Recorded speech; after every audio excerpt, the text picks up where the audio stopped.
Hey everyone, welcome back to the channel. This is Nick, and today we're hitting Chapter 4, The Arrest.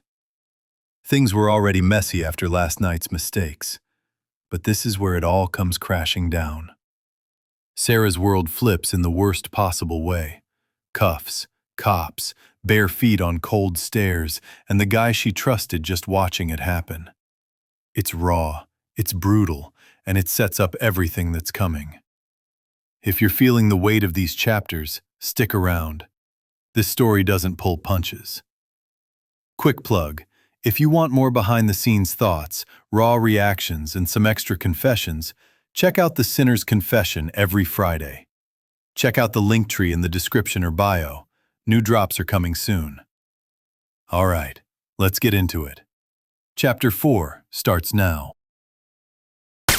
Chapter 4. The Arrest. The light through the warehouse windows was surgical. It cut through Sarah's skull and found every mistake she'd made in the last 12 hours. She sat on the leather sofa with her knees pulled to her chest, glasses off, pressing the heels of her hands against her closed eyelids. Behind them, phosphines bloomed and died in psychedelic patterns. The chemical residue of a party that had seemed brilliant at midnight and stupid at dawn. Her mouth tasted like copper and regret. The velvet clutch sat on the coffee table where she dropped it, its contents burning a hole in her consciousness even though she couldn't see them without her glasses. The little vial, the spoon, stupid, so profoundly stupid. Leo was in the kitchen making coffee, the grinder a torture device specifically designed for hungover skulls. She heard him fumbling, swearing softly, the clatter of grounds spilling across marble countertops. Jesus, Leo. She muttered, not loud enough for him to hear. The intercom buzzed. Sarah's entire body understood before her mind did. Every muscle locked. Her breath stopped halfway through her lungs and stayed there, trapped, while her heart performed a single stuttering beat that felt like it might be the last one. The sound wasn't loud, but it filled the warehouse, filled her skull, pushed out every other thought until there was only that electronic drone and what it meant. Her eyes snapped open. The world was white and blurred, shapes without definition. She heard Leo's intake of breath across the room, sharp and sudden as a knife opening. Then his footsteps, too fast, crossing to the panel by the door. She needed her glasses. Her hands were shaking as she reached for them, fumbling against the coffee table. The frames were cold against her temples as she shoved them on. The world came into focus with cruel clarity. Yeah? Leo's voice was pitched wrong. Too high, too thin. The voice of someone who already knows. The response was flat, official, utterly wrong for a Sunday morning in late September. Grand Rapids Police, Mr. Crichton. Please open the door. Time fractured. Sarah felt it break into pieces around her. The second before, the second during, the long stretched second after when she understood that the floor had opened beneath her and she was already falling and had been falling for hours, maybe days, maybe since the moment she'd agreed to go to the Copper Horse with him. Her gaze went to the coffee table. The black package sat there, still wrapped, still waiting to go into the safe, still forgotten because Leo had been too drunk, too distracted, too assured of his own invincibility to remember that some things have consequences. She watched Leo's face across the room, pale, panicked. His eyes found hers, and in them she saw him calculating, the gears turning, trying to find the angle that would save him. Just a minute. He stammered into the intercom, his hand hovering over the button. He looked at her. The safe. I'll put it in the safe. It's fine. It's fine, Sarah. Don't. Her voice came out flat, dead, but he was already pressing the button. The buzzer sounded, electric and final, and the locks on the building's front door clicked open 3 floors below. He'd let them in. Sarah sat very still. Her body had become a foreign thing, a collection of systems she was observing from a distance. Her heartbeat, the expansion of her lungs, the way her fingers had gone completely numb. She was still wearing last night's clothes, the black t-shirt that had felt like armor 12 hours ago and now felt like evidence. Her messy, curly black hair was a disaster of tangles and product. She probably had mascara halfway down her face. The silence after the buzzer was absolute. She could hear Leo breathing across the room, quick and shallow. She could hear the refrigerator humming in the kitchen. She could hear the sound of boots on the stairwell outside. Not one person, many, and the synchronized rhythm of their ascent was the sound of everything ending. She counted them climbing. 1 flight, 2, 3. Each footfall deliberate, unhurried, the pace of people who knew exactly what they were coming for and knew that running wouldn't help. The sound grew louder, closer, inevitable as gravity. The knock wasn't a knock. It was a command performed against wood and steel, and it detonated in the warehouse like a flashbang. Police! Open up! Leo moved to the door. Sarah watched him from the couch, her body frozen, every muscle locked in place as if staying perfectly still might make her invisible.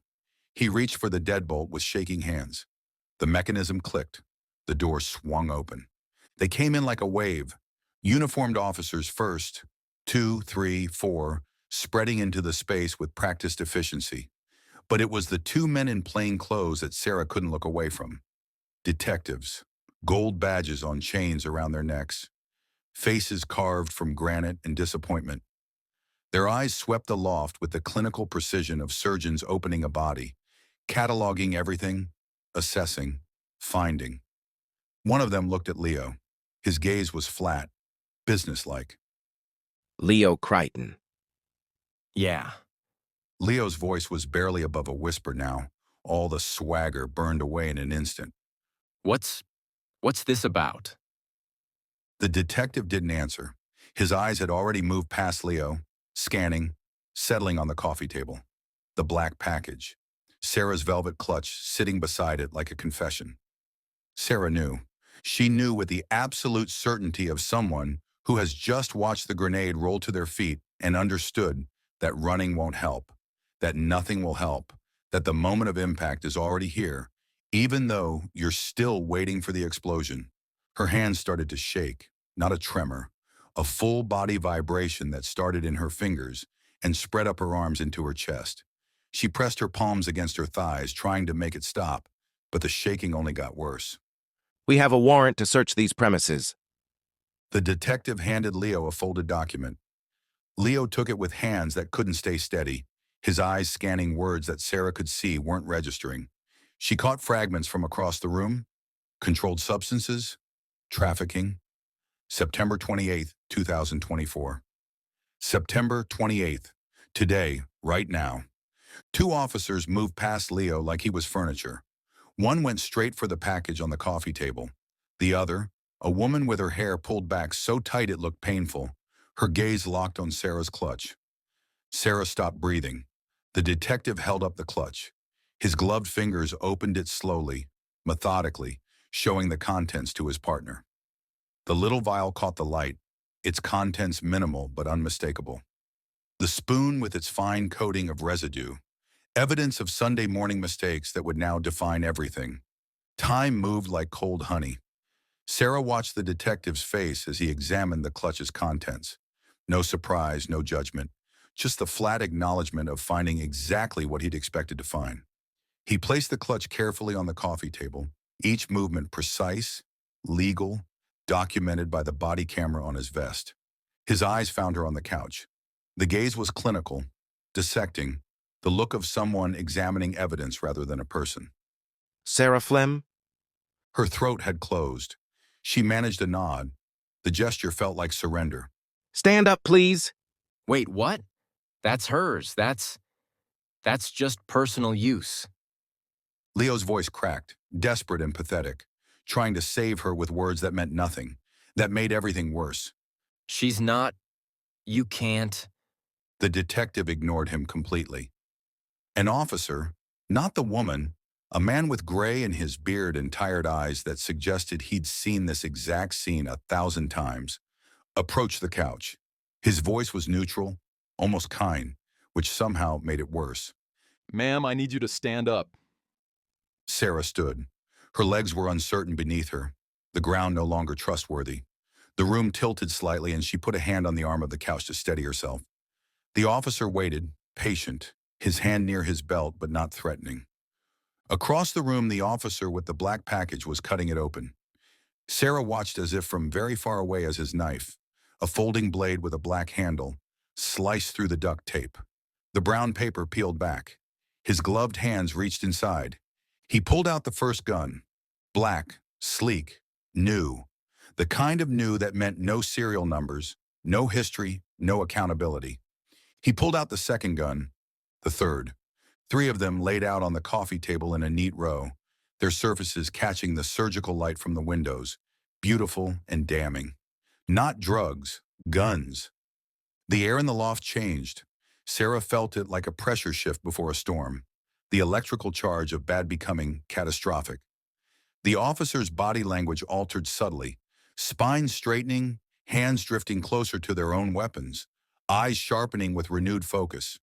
The detective looked at Leo with something like contempt, but also a kind of weary familiarity, the look of someone who'd arrested 100 young men who thought they were smarter than they were. You running an armory out of your art studio, kid? I was just holding them. They're not mine. Leo scrambling, desperate, useless, his voice climbing toward panic. I don't even know what's in there. I swear, someone asked me to hold them and I... Save it for your lawyer. The detective turned back to Sarah. His voice shifted register, became formal, became the machinery of law in motion.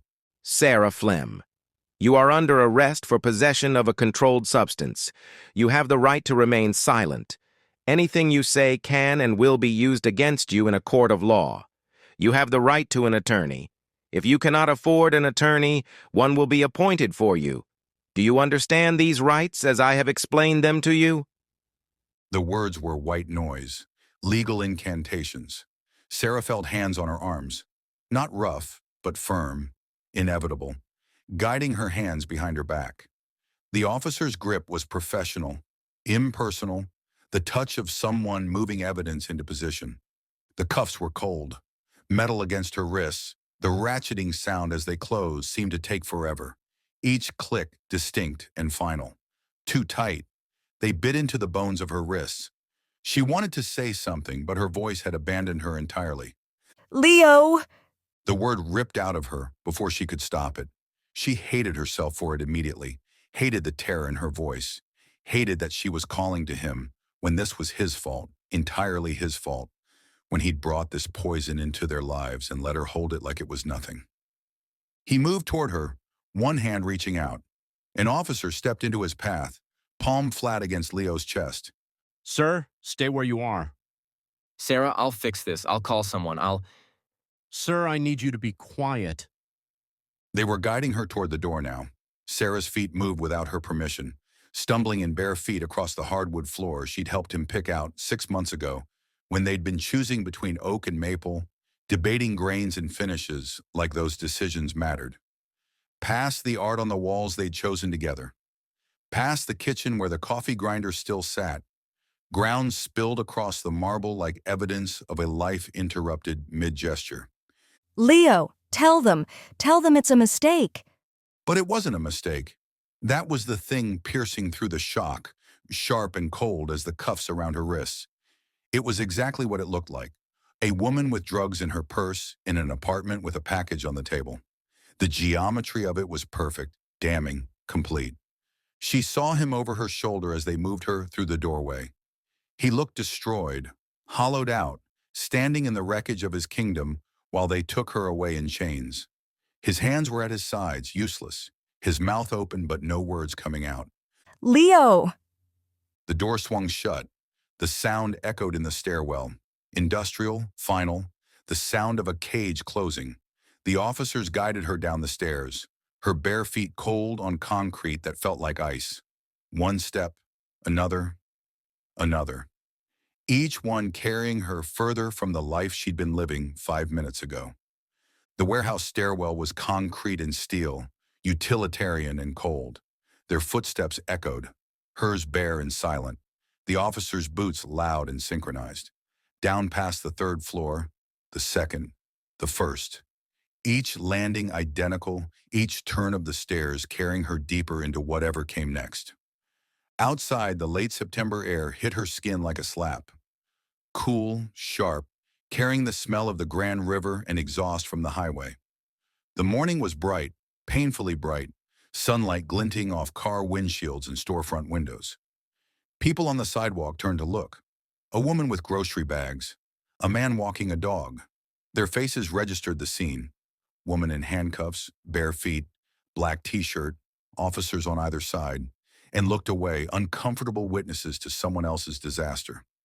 One of the officers put a hand on top of her head as they guided her into the back of the police car, the practiced gesture of someone who'd done this 1,000 times. The door was already open, waiting. Sarah bent at the waist, awkward with her hands cuffed behind her, and folded herself into the back seat. The door closed. The sound was final. Absolute. She was sealed in with the smell of industrial cleaner, an old fear, and something else. Something sour and human that she didn't want to identify.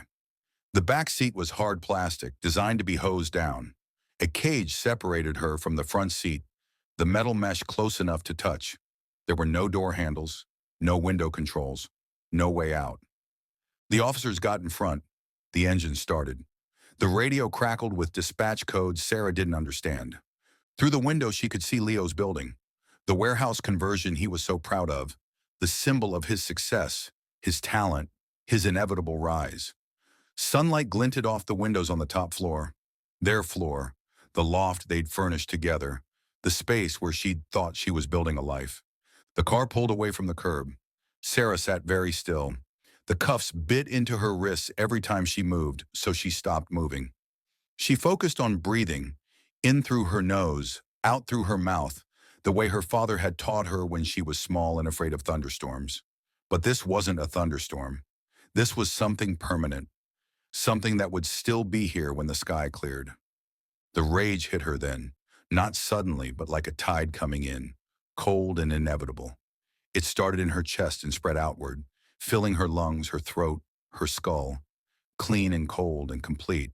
Not the hot anger of the moment, but something deeper, something structural. The understanding that the man she'd been building a life with had used her as a human shield without even meaning to, because he was too important, too talented, too essential to Grand Rapids' cultural scene to think about where his choices would land, too assured of his own myth to consider that consequences might reach past him and find her instead. He'd let them take her. The city rolled past the windows. Grand Rapids on a Sunday morning in late September. People going to church or brunch or back to bed, unaware that someone's life was ending in the back of a police car while theirs continued unchanged. She watched them through the cage mesh, a couple holding hands on the sidewalk, a family loading into a minivan, a jogger in bright yellow running gear who didn't even glance at the police car as it passed. The car turned onto the highway heading south. The buildings gave way to trees still holding their autumn colors, gold and rust and deep red.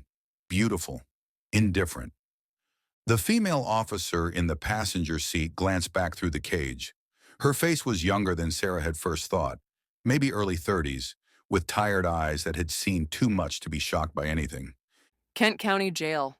You'll be processed there. Sarah said nothing. There was nothing to say. Her throat was closed around words that wouldn't help, explanations that wouldn't matter.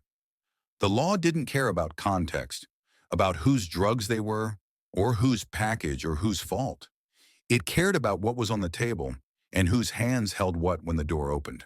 She thought about her father's Bible, the one she'd never given Leo because the moment had never felt right, because there was always next week, next month, when things were less hectic and he might actually read it. The inscription inside, for Sarah. In the darkest hour, this is the only light. Love, Dad. She should give it to someone else, someone worthy of it, someone who wouldn't let her be arrested in bare feet with drugs in her purse and a package on the table. The rage was the only warm thing in her body now.